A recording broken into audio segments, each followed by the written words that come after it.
What's up, you guys? So I'm here at Motor City because Donald Trump has came to Detroit, and he's going to give a speech. And it's a lot of protesters that y'all can see behind me. A lot of honking and a lot of things. And I want to ask three questions. This is just to understand what different people point of view is. I am not political at all. I don't tend to get into being political right now at all. Just want to understand. So I have a different mindset that's coming in. So let's talk to some people. Hopefully it doesn't get too crazy, because you know how politics can go.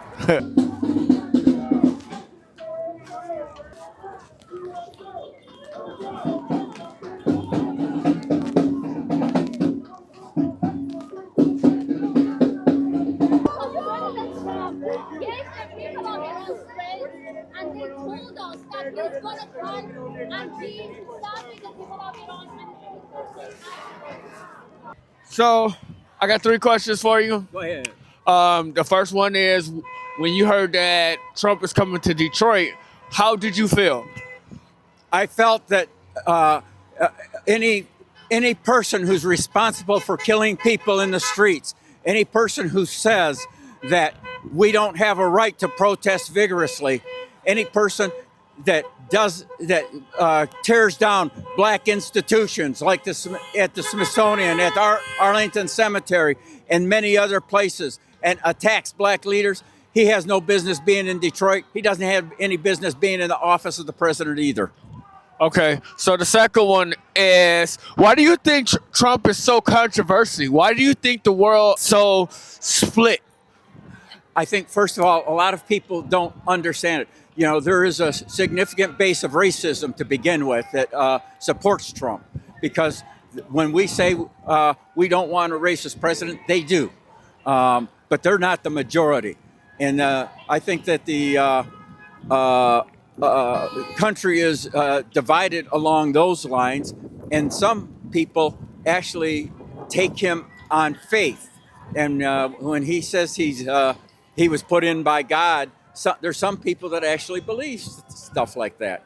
And so you know, and there's no discussing that. You know, you can't talk past that. So the job of us who see Trump for what he is to spread the word, do the education, put our voices in the public realm, and keep working. Because I think over time his evil deeds are going to undo him. If people can see that when we are out there, we're not letting the killings go away. If we just erase them, then the killings aren't a factor. But when we keep raising them, it causes people to think. What do you think that Trump is going to address about Detroit? I think he's being wooed by the auto industry right now, especially Ford Motor Company. And whatever he says is probably going to be about auto-related issues, production, you know, all the issues around hybrid cars and the types of cars in the future, the tax credit issues of, alternative vehicles, you know. I think it's going to be related to that. It won't be about the city itself, because he cares less about the city, and he's probably not paying attention to it. And many of the people he's talking to from the economic club don't really care that much about the Detroit anyways itself.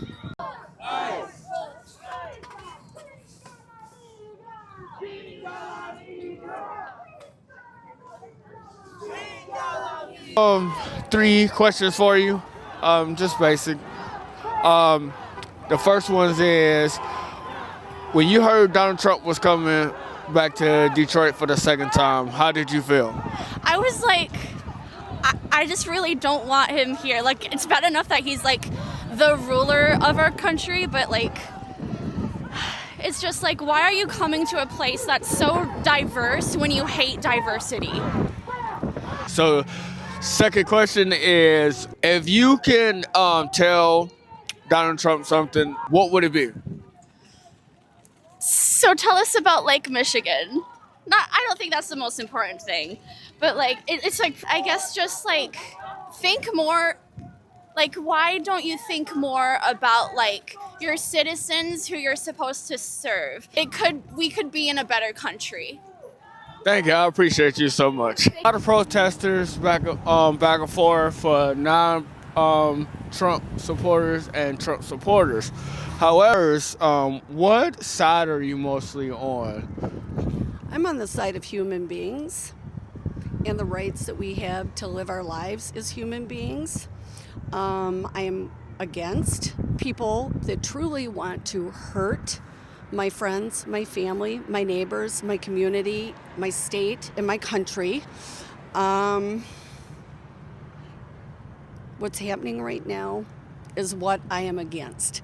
This is what I am for, is fighting for our Constitution and the rights we have as citizens and the people who come and live in this country. How did you feel when you heard Trump was coming to Detroit to speak at the Motor City? Very disappointed to feel that a leader of our country is here to, in my eyes, buy votes from the Michigan GOP. I know there's a lot of dark money, and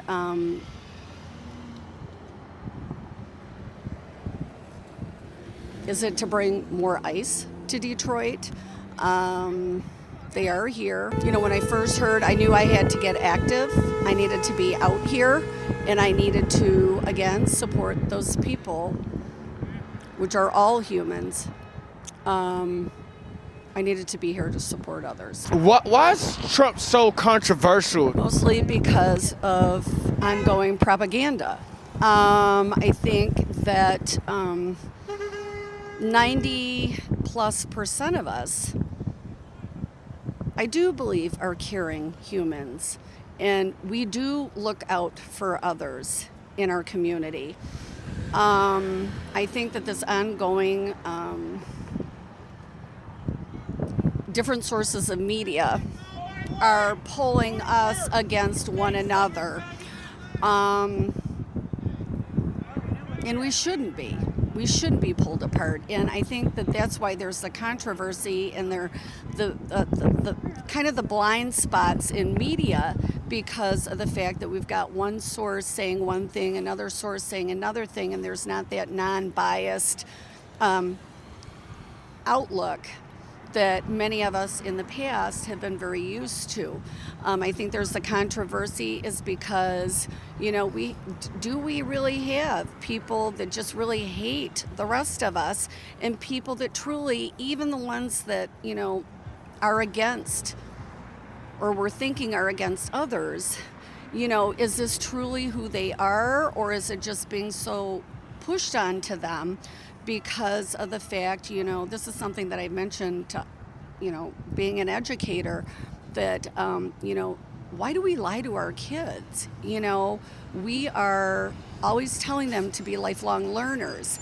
And we as adults, many of us, we don't do it anymore.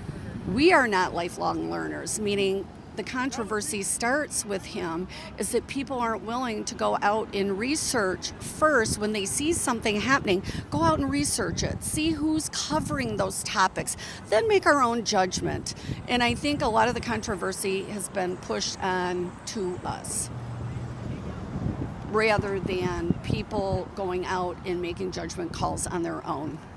So, with that, if you can get a message out to Trump, you know, what would it be? We're not your play toy. We are not bargaining chips. We're humans, just like he is, and just like his administration and everyone else is. We are human beings, and we deserve to be treated as so. There is no person that is better than another person, and that's where humility and accountability and humbleness and generosity and all those things that we have been taught growing up, it's whether or not we choose to utilize them or not.